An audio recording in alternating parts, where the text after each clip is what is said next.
Part 1. The Caldrith Empire had ruled the galaxy for 300 years. They were strong, powerful, and feared by everyone. No one could stop them. They destroyed planets and conquered worlds. 70% of the galaxy belonged to them. Every species that fought against them lost. The Caldrith never knew defeat. Then they came to Earth. The Caldrith sent their biggest fleet. Thousands of ships filled the sky. They expected humans to surrender immediately. That was how it always worked. Every other species gave up when they saw the Caldrith armada. But humans were different. General Lisa Morgan stood on the bridge of her ship. She was 47 years old and had spent 20 years studying the Caldrith. She knew everything about them. She knew how they fought, how they thought, and most importantly, she knew they were arrogant. They believed no one could beat them. That would be their weakness. The Caldrith commander sent a message. Surrender or die. Lisa smiled and pressed a button. Her ships attacked from 3 different directions. The Caldrith flagship exploded before they could react. The enemy commander could not believe what happened. No one had ever attacked them first. Lisa used tactics the Caldrith had never seen. She did not fight them directly. She attacked and disappeared. She hit their supply ships. She destroyed their communication stations. She made them chase shadows while her real forces struck somewhere else. The Caldrith grew frustrated. They could not predict what she would do next. Battle after battle, Lisa won. She turned their strength into weakness. The Caldrith had many ships, but Lisa made them useless. She trapped them in asteroid fields. She lured them into ambushes. She used their pride against them. Every time they thought they had her, she was already gone. The war lasted 2 years. Lisa Morgan became famous across the galaxy. People called her the unbreakable general. Humans loved her. Even some Caldrith respected her skill. She was the first person in 300 years to beat their empire. Lisa had 3 children back on Earth. Jake was 24 years old. He worked as an engineer, building new types of ships. His twin sister Amy worked in communications for the fleet. She was smart and good with computers. Their younger brother Danny was only 15. He watched his mother's battles on the news every day. He wanted to be like her someday. The final battle happened at the Outer Rim. Lisa cut off the Caldrith supply lines. The enemy fleet could not get food, fuel, or weapons. They were stranded in space. The battle lasted 6 days. When it ended, the Caldrith did something they had never done before. They asked for peace. The galaxy could not believe it. The mighty Caldrith Empire had been beaten by humans. Lisa Morgan had done the impossible. She became a legend. Songs were written about her. Children learned her name in school. The Caldrith signed a peace treaty and went back to their home worlds. They were angry and humiliated, but they had no choice. For 3 months, everything seemed perfect. The war was over. Humans could finally rest. Lisa went on patrol missions near the border. She wanted to make sure the Caldrith kept their promise. She believed in staying alert even during peace. Then one day, Lisa's ship disappeared. She was on a routine patrol. Her ship sent out a distress signal and then nothing. Search teams went looking for her. They found pieces of her ship floating in space. They found a message beacon. It had Caldrith military codes on it. The government said it was an accident. They said maybe her ship had a problem. Maybe it was a random attack by pirates. But Jake knew the truth. Amy knew the truth. Even young Danny understood. Their mother had been murdered. The Caldrith had killed her in secret. The official report said nothing about murder. The government wanted to keep the peace. They did not want another war. So they lied. They said Lisa Morgan died in an unfortunate accident. They gave her a big funeral. They called her a hero. But they did nothing about her death. Jake stood at his mother's grave. Amy stood beside him. Danny cried but tried to hide it. They knew the truth, but no one would listen to them. The government told them to accept what happened. The military said investigating would cause problems. Everyone wanted them to be quiet. But the Morgan children would not be quiet. They would not forget. Their mother had given everything to protect humanity. She had beaten an empire. And that empire had killed her for it. Someone had to pay for what they did. Someone had to make sure Lisa Morgan's death meant something. Jake looked at his siblings. He made a decision that would change everything. If the government would not give them justice, they would take it themselves. They would find whoever killed their mother. They would make the Caldrith pay. They would finish what Lisa Morgan started. Amy saw the look in her brother's eyes. She nodded slowly. She was thinking the same thing. Danny wiped his tears and stood up straight. He was only 15, but he was old enough to understand. Their mother had fought for them. Now they would fight for her.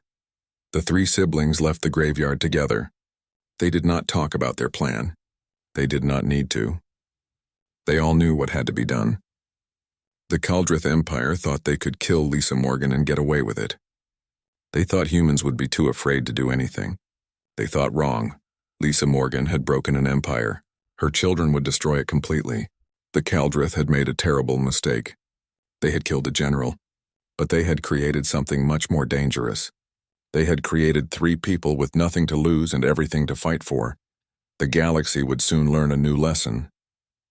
Never hurt the children of a warrior. Never take away someone's mother. Never think that victory means you are safe. The Morgan children were coming, and they would show the Kaldrith what real revenge looked like. 5 years would pass before the galaxy heard from them again. 5 years of planning, building, and preparing. 5 years of turning grief into weapons. 5 years of becoming something the Kaldrith could never predict. The Phantom Wing was about to be born, and when it flew, the galaxy would tremble. Part 2. 5 years passed since Lisa Morgan died. The galaxy moved on. The peace treaty held. Humans and Kaldrith stayed away from each other. Everyone pretended nothing was wrong. But the Morgan children did not forget. They spent every day planning their revenge. Jake Morgan became one of the best ship designers on Earth. He built ships that were faster and stronger than anything the military had. But he did not build them for the government. He built them in secret. He used his own money and worked in hidden facilities. The admirals did not know what he was doing. No one did.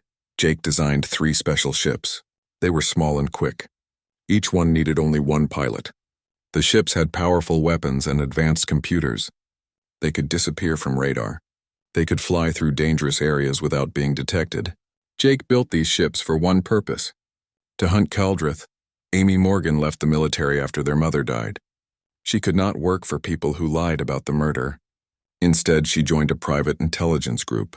She learned how to find information that people wanted to hide. She learned how to hack computer systems. She learned how to move in shadows without being seen. Amy spent 5 years investigating their mother's death. She followed every clue. She bribed officials. She hacked into Kaldrith communication networks. Slowly, piece by piece, she found the truth. A secret Kaldrith group called the Blood Honor Society had killed Lisa Morgan. They believed losing to a human woman was shameful. They thought killing her would restore their honor. The Blood Honor Society had powerful members. Military officers, government officials, even some council members supported them. They operated in secret, but everyone in the Kaldrith Empire knew they existed. They celebrated Lisa's death.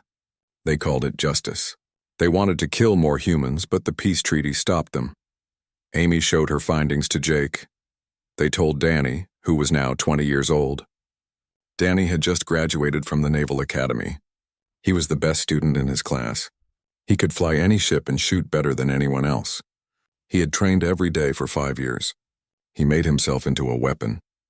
The 3 siblings sat together in Jake's secret workshop. The 3 ships stood ready. Amy's intelligence network was in place. Danny had his skills. They had everything they needed. It was time to decide. They could go to the government with Amy's evidence. Maybe officials would listen this time. Maybe they would do something. But probably not. The government still wanted peace. They would not risk war for one dead general, even if she was a hero. Or they could take revenge themselves, hunt down the Blood Honor Society, make them pay, show the Kaldrith that killing Lisa Morgan was a mistake. But if they did this, there was no going back. The government would call them criminals. The military would hunt them. They would be alone. Jake spoke first. Their mother had fought to protect people. She would want them to do the right thing. Amy agreed, but asked what the right thing was. Let murderers go free to keep peace, or fight for justice even if it meant trouble. Danny did not hesitate. He said their mother deserved justice. The Blood Honor Society needed to pay. If the government would not act, then they would. Jake and Amy looked at each other. They nodded. It was decided. They called themselves the Phantom Wing. It was the name of their mother's favorite battle strategy. They would use her tactics against her enemies. They would strike fast and disappear. They would make the Kaldrith fear them. The first attack happened 3 weeks later. A Caldrith supply depot in neutral space exploded. No one saw who did it. The second attack came 5 days after that. A Blood Honor Society meeting place was destroyed. All the members inside died. The third attack hit a secret weapons facility. It burned for 2 days. Each attack was perfect.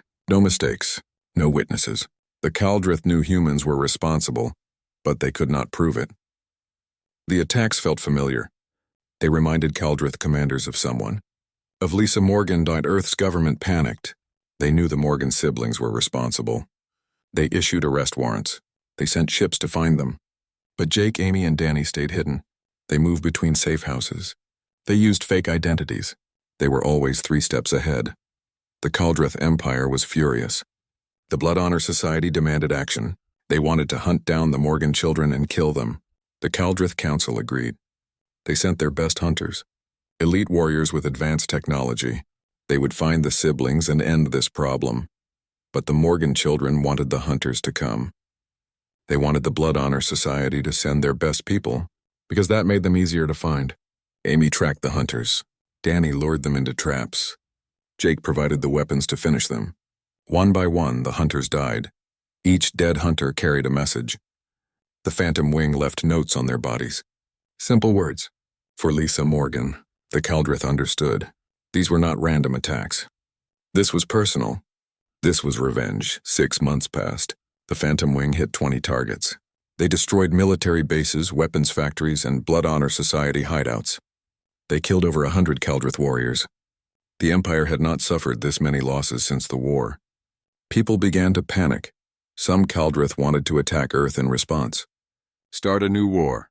Destroy humanity completely. But others remembered what happened last time they fought humans. They remembered Lisa Morgan. They remembered losing, and now her children were doing the same thing she did, appearing from nowhere. Striking fast, disappearing before anyone could respond. The Caldrith Council held an emergency meeting. They needed a new strategy. The Blood Honor Society's hunters were failing. Regular military forces could not find the Phantom Wing. They needed someone special, someone who understood how Lisa Morgan fought, someone who had studied her for years. They called War Commander Zethus. He had served under the previous commander during the war. He had watched Lisa Morgan beat them again and again. He had spent years studying her tactics, trying to understand how she won. If anyone could catch her children, it was him. Zethus accepted the mission. He knew this would be difficult. The Morgan children had their mother's intelligence and skill, but they were young. They were angry. Anger made people make mistakes. He would use that against them. Zethus laid a trap.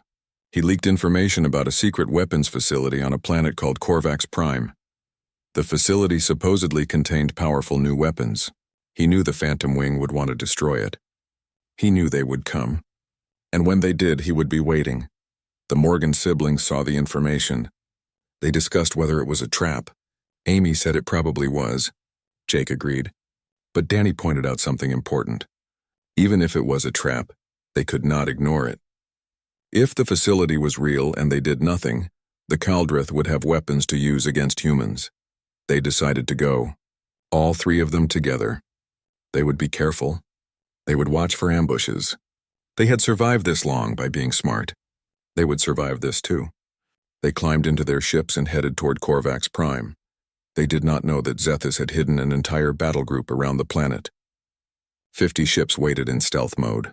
The Morgan siblings were flying into the biggest trap of their lives. The hunt was about to become very dangerous. Part 3, the Phantom Wing approached Corvax Prime carefully. Jake scanned for enemy ships. Amy checked communication signals. Danny watched the weapon systems. Everything seemed normal. Too normal. They all felt something was wrong. The weapons facility was on the planet's surface. It looked real enough. Big buildings, security towers, patrol ships flying around. But Amy noticed something strange. The security was weaker than it should be. A facility this important should have more guards. This was definitely a trap. Jake suggested they leave. Come back later with a better plan. But before they could turn around, 50 Caldrith ships appeared. They had been hiding using stealth technology. The Morgan siblings were surrounded. Zethus had caught them. The battle started immediately. Caldrith ships fired from every direction. The Phantom Wing split up. Each sibling went a different way. They knew they could not fight 50 ships and win. They had to escape, but the Kaldrith had planned for that too. They formed a blockade. No way out. Jake's ship took damage first. A missile hit his engine. He lost speed and maneuverability. Amy saw her brother in trouble. She flew toward him, shooting at the ships chasing him. She destroyed 3 enemy fighters, but more kept coming. Danny tried to draw fire away from his siblings. He flew straight at the enemy formation, weapons blazing. The battle lasted 18 hours. It was the longest fight the Phantom Wing had ever experienced. They were exhausted. Their ships were falling apart. But they kept fighting. They used every trick their mother had taught them. They used asteroids for cover. They made the enemy ships crash into each other. They refused to give up. Zethus watched from his command ship. He was impressed. The Morgan children fought like their mother. They were brave and clever, but bravery was not enough. Numbers would win this battle. He ordered his ships to close in. End this now. Jake's ship was dying. Systems were failing everywhere. He could barely keep flying. He told Amy and Danny to leave him, save themselves. Amy refused. She would not leave her brother. Danny agreed. They came here together. They would leave together, or not at all. Then Amy had an idea. A desperate, dangerous idea. She flew straight at Zethus's command ship. She activated her communication system and broadcast on all frequencies. She told Zethus she wanted to talk. She would surrender if he let her brothers go. Jake and Danny immediately said no. But Amy had already made up her mind. Zethus was surprised. He did not expect surrender. He considered shooting her anyway. But he was curious. What could she possibly offer? He ordered his ships to hold fire. He listened. Amy told Zethus the truth. They were not trying to start a war. They wanted justice for their mother. The Blood Honor Society had murdered Lisa Morgan in secret. They had celebrated her death. The Morgan siblings only attacked the people responsible. They had no fight with regular Kaldrith citizens. Zethus knew about the Blood Honor Society. Many Kaldrith military officers did not like that group. They were extremists. They caused problems, but they had powerful friends. No one could touch them. Zethus asked Amy why he should care about human justice. Amy said because the Blood Honor Society was bad for everyone. They wanted another war. They attacked human colonies in secret to create conflict. They would destroy the peace that cost so many lives. If Zethus really cared about his people, he should want them stopped too. Zethus was quiet for a long time. He thought about what Amy said. She was right about some things. The Blood Honor Society did want war. They were dangerous, but letting the Morgan siblings go was impossible. They had killed too many Kaldrith. There had to be justice for that too. Zethus made a counteroffer. The Morgan siblings would surrender. They would face trial, but Zethus would personally investigate the Blood Honor Society. If Amy's evidence proved they killed Lisa Morgan, he would bring them to justice too. Both sides would face consequences. That was fair. Jake did not trust it. This could be a trick. But his ship was failing. Amy's ship was damaged. They could keep fighting for maybe another hour before they all died. At least this way they had a chance. Danny agreed. They had to try. The Phantom Wing surrendered. Kaldrith soldiers boarded their ships. They arrested all 3 siblings. Zethus kept his promise. He did not harm them. He took them to a military prison on a nearby base. He put them in cells but treated them well. Then he began investigating Amy's claims. What Zethus found shocked him. Amy's evidence was real. Communication records, financial transactions, witness statements. The Blood Honor Society had definitely killed Lisa Morgan. They had also been planning more attacks on human colonies. They wanted to restart the war. Some high-ranking Kaldrith officials were helping them. Zethus brought this information to the Kaldrith Council. He demanded action. Some council members refused. They said protecting the Blood Honor Society was necessary to maintain Kaldrith pride. But other members were angry. They had not known about the planned attacks. They did not want another war with humans. The council split into two groups: those who supported the old ways and those who wanted change. Arguments became fights.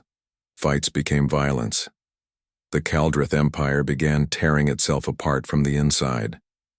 Meanwhile, news of the Morgan siblings' capture reached Earth. The government was relieved. The problem was solved. But many human citizens were angry. They saw the siblings as heroes. They had done what the government could not. They had fought for Lisa Morgan when no one else would. Protests erupted on Earth.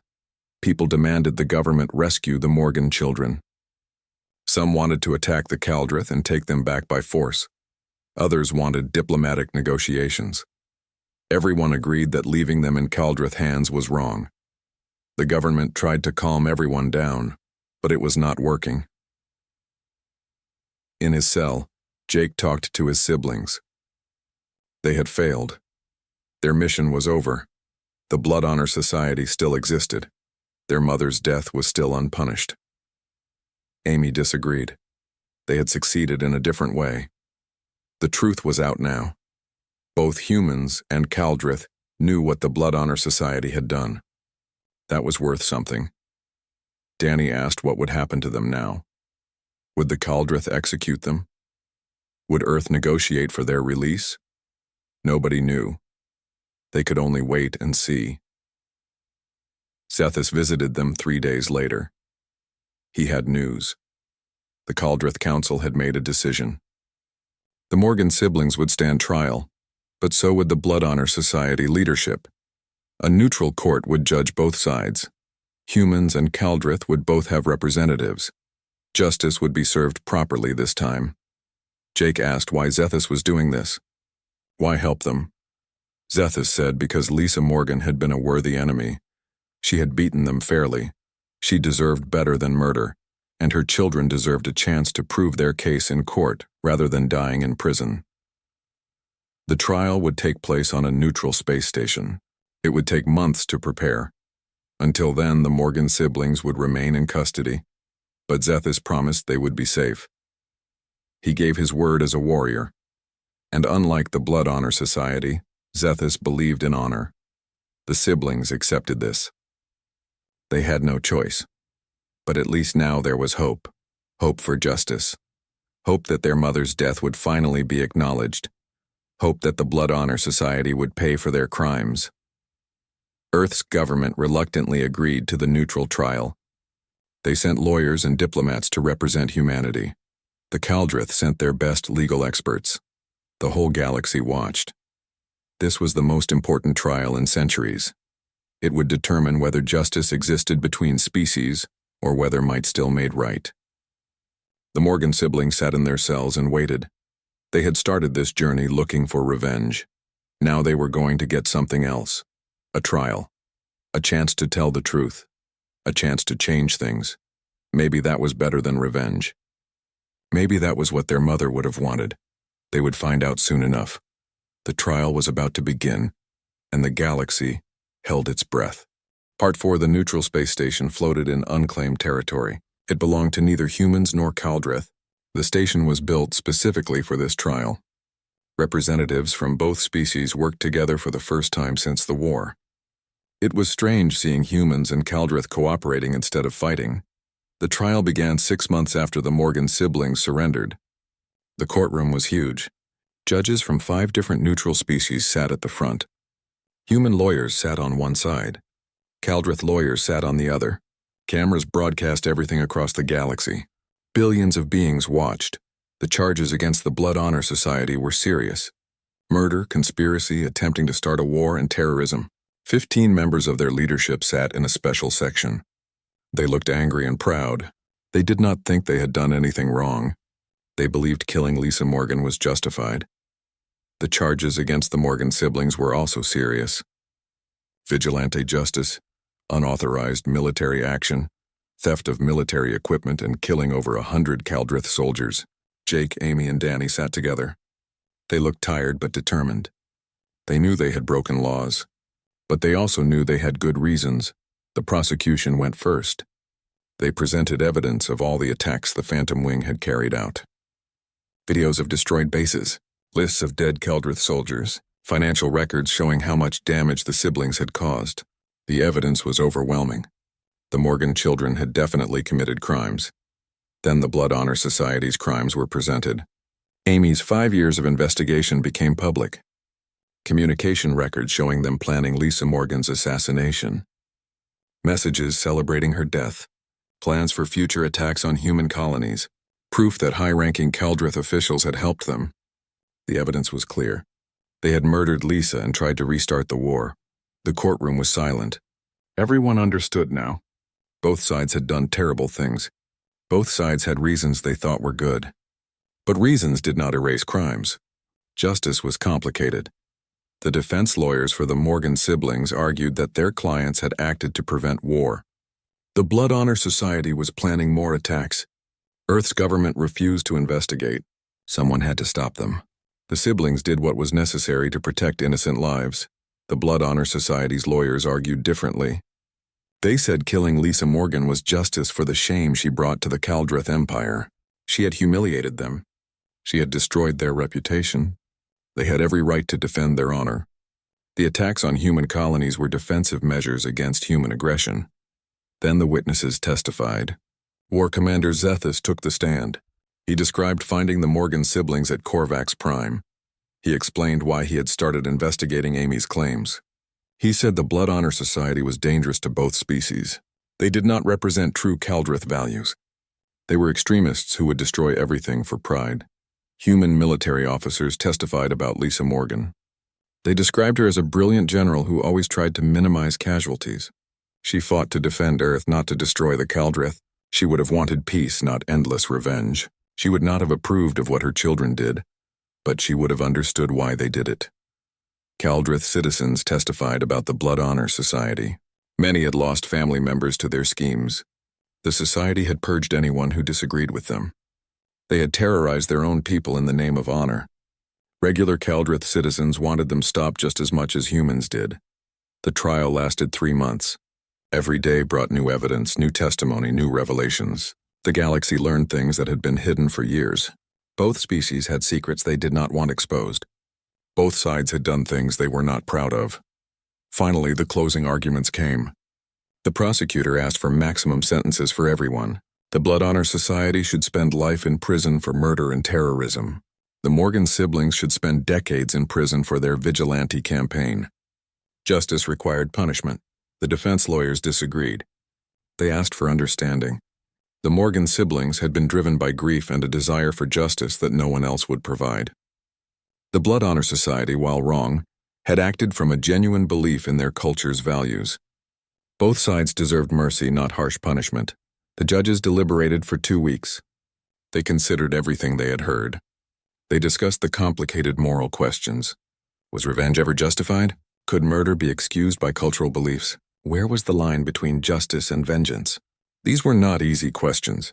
The verdict came on a Tuesday morning. The courtroom was packed. Everyone wanted to hear the decision.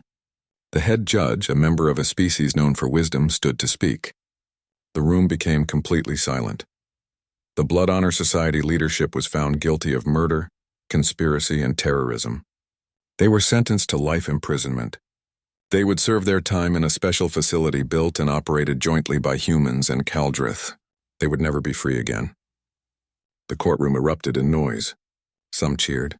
Others protested. The Blood Honor Society members screamed about injustice. Then the judge announced the verdict for the Morgan siblings. Guilty of theft and unauthorized military action. Not guilty of murder because they had acted in self-defense and defense of others. The judges ruled that while the siblings had broken laws, they had done so to prevent greater harm. They had tried to stop a war that the Blood Honor Society was actively planning. The sentence surprised everyone. 10 years of community service for each sibling. But not regular community service. They would establish and operate a new joint human-Keldrith peacekeeping force. They would use their skills to prevent future conflicts. They would build bridges between species instead of destroying them. Some people were happy with this verdict. Others were angry. Humans who wanted revenge thought the sentence was too harsh. Keldrith who wanted blood thought it was too lenient. But the judges had made their decision. It was final. After the trial ended, Jake, Amy, and Danny sat together in a quiet room. They talked about what this meant. 10 years working with Caldrith officers, building something new, creating peace instead of war. It was not what they had expected when they started their revenge campaign. Amy said maybe this was better. They had wanted to hurt the people who killed their mother. They had succeeded. The Blood Honor Society was destroyed. Its members would die in prison. But more importantly, the truth was known. Everyone understood what really happened. That mattered. Danny wondered if their mother would be proud or disappointed. They had killed many people. They had stolen military equipment. They had broken laws and caused chaos. But they had also stopped a war. They had brought criminals to justice. They had done what they thought was right. Jake believed their mother would understand. She had been a warrior. She knew that sometimes hard choices had to be made. She had made plenty of hard choices during the war. She would not agree with everything they did, but she would understand why they did it. The next day they met with the officials who would oversee their community service. Plans for the peacekeeping force were already being made. A new station would be built at the border between human and Caldrith space. Ships would be designed for patrol and rescue operations. Personnel from both species would work together. Jake would design the ships. His engineering skills would be put to peaceful use. Amy would run intelligence operations, identifying threats before they escalated. Danny would command the rapid response teams using his tactical skills to resolve conflicts without violence. It would not be easy. Humans and Caldrith still did not trust each other. Old hatreds ran deep. Many people on both sides thought the peacekeeping force was a bad idea. They believed the two species should stay apart. Cooperation seemed impossible, but the Morgan siblings had learned something during their trial. Revenge solved nothing. Killing the Blood Honor Society members would not bring their mother back. Starting another war would only create more grief. The only way forward was to build something better, to create a future where species could live together without fear. 3 months later, construction began on Lisa Morgan Memorial Base. The name was chosen to honor the general who had beaten an empire but dreamed of peace. The base would be a symbol of cooperation, a place where old enemies could become allies, a chance to prove that change was possible. The Morgan siblings moved to the base as soon as the first section was completed. They began recruiting volunteers. Some humans applied, some Caldrith applied, people who believed in the mission. People who were tired of hatred and wanted something different. The peacekeeping force was small at first, only 50 people. But they trained together. They learned each other's languages and customs. They practiced working as a team instead of enemies. Slowly, carefully, they built trust. Their first real mission came 4 months after the base opened. A distress call from a colony ship. Pirates were attacking. Both human and Caldrith colonists were on board. The peacekeeping force responded immediately. They saved everyone. Both species thanked them together. More missions followed. They stopped smugglers. They rescued miners trapped by accidents. They mediated disputes between settlements. They did not always succeed. Sometimes they arrived too late. Sometimes conflicts escalated despite their efforts, but they kept trying. Part 5. 3 years had passed since the trial ended. The Lisa Morgan Memorial Base had grown from a small station into a major operation. What started with 50 volunteers now had 300 people. Half were human, half were Caldrith. They worked together every day, protecting colonies and preventing conflicts. Jake stood in the engineering bay looking at the newest ship design. It was sleek and fast but built for rescue operations, not war. The weapons were defensive only. The cargo hold was filled with medical supplies and emergency equipment. This ship was meant to save lives, not take them. He smiled. His mother would have liked it. Amy worked in the intelligence center. Screens surrounded her, showing information from across the border regions. She tracked suspicious activities, monitored communications, and identified potential threats. But now she worked with Caldrith intelligence officers. They shared information freely. Together they stopped problems before violence started. It was strange how easily old enemies could work together when they tried. Danny commanded a team on patrol. His crew consisted of 5 humans and 5 Caldrith. They had been working together for 2 years. They trusted each other completely. When pirates attacked a mining station, they responded as one unit.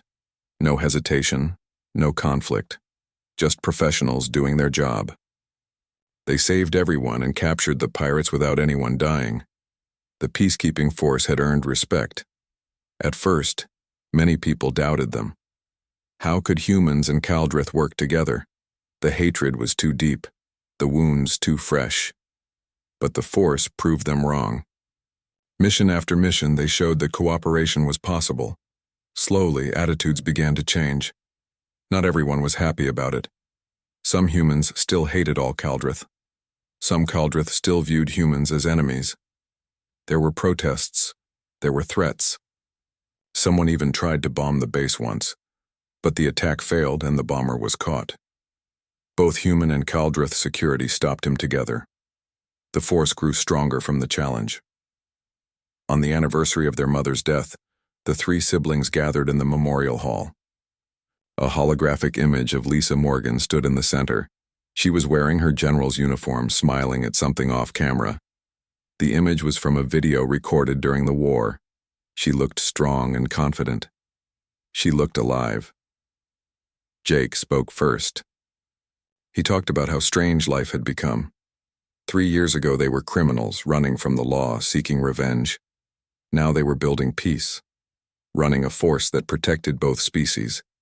It was not what they had planned, but somehow it felt right. Amy agreed. She had spent 5 years hunting the people who killed their mother. She had wanted them dead. She had wanted them to suffer. And they did suffer. The Blood Honor Society leadership lived in prison, watching their legacy crumble. Their organization was destroyed. Their ideology was rejected. That was better than death. That was real justice. Danny looked at the hologram of his mother. He was 26 now, no longer the teenager who watched her funeral. He commanded respect from both humans and Kaldrith. He had fought in battles and saved lives. He had become someone his mother would be proud of. He hoped. They talked about what their mother would think of all this. Would she approve of what they did? The revenge campaign that killed so many? The trial that exposed so many secrets? The peacekeeping force that tried to unite old enemies? None of them knew for sure, but they liked to believe she would understand. Lisa Morgan had been a warrior, but she fought to protect people, not to conquer. She ended the war as soon as possible. She tried to minimize casualties even among her enemies. She believed in defending the innocent. The peacekeeping force did the same thing. It defended people who could not defend themselves. It stopped violence before it spread. That seemed like something Lisa would support. A message interrupted their thoughts. Emergency call from the outer territories. A colony ship was under attack. Raiders had disabled their engines. Both human and Kaldrith families were on board. Children were in danger. The nearest military ships would take hours to arrive. The peacekeeping force was the only hope. The siblings looked at each other. This was what they did now. This was their purpose. They ran to the command center together. Danny called his team. Jake prepared the rescue ships. Amy coordinated with other units in the area. Within 10 minutes, the peacekeeping force was launching. The flight took 30 minutes. When they arrived, the situation was bad. The colony ship was breaking apart. Raiders were stealing supplies and cargo. Families huddled in safe rooms, terrified. The raiders had heavy weapons. This would not be easy. Danny's team went first. They flew in fast using the element of surprise. The raiders were not expecting resistance. They thought they had plenty of time before military ships arrived. They were wrong. The peacekeeping force hit them hard. 3 raider ships were disabled in the first minute, but the raiders fought back. They were experienced criminals with good equipment. A firefight erupted around the colony ship.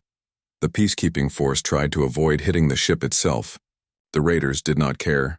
They fired everywhere. A stray shot hit the colony ship's hull. Air began leaking into space. Jake's rescue ship moved in. While Danny's team kept the raiders busy, Jake positioned his ship next to the breach. His team extended emergency shields to cover the hole. Then they began evacuating people from the damaged sections.